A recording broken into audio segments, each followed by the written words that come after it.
So traditionally, we've developed applications as big monoliths. We create a big WAR file or an EAR file, and we toss it out to some server somewhere, and cross our fingers and hope it works. And that's really good until it doesn't. Suddenly, the application starts getting more traffic. We need to scale it up, and so what do? We toss it out on more servers.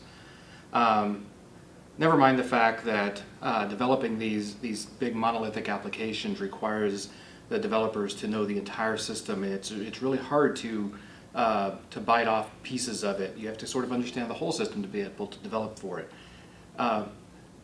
Modern applications, we're going to start building applications that are deployed to the cloud based on microservices. Now, microservices is a term that's been thrown around quite a bit in the past few years, but it simply means breaking your application down into individually deployed modules, individually deployed services that coordinate with each other to produce some application functionality.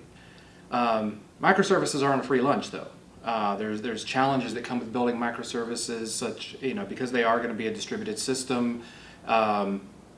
There's challenges in configuration. There's challenges in security. These are the types of challenges that the Spring Cloud project aims to help you solve in a very Spring Boot oriented way. So if you're familiar with Spring Boot makes working with Spring applications extremely simple. Spring Cloud does for cloud development, in microservices development, what Spring Boot does for Spring.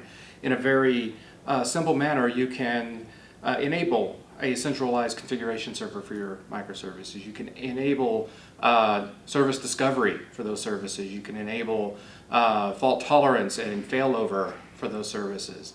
Enable security for those services. So in this session, we're going to talk about what it means to build a cloud-based microservice application, taking advantage of the features of Spring, Spring Boot, and of course, Spring Cloud.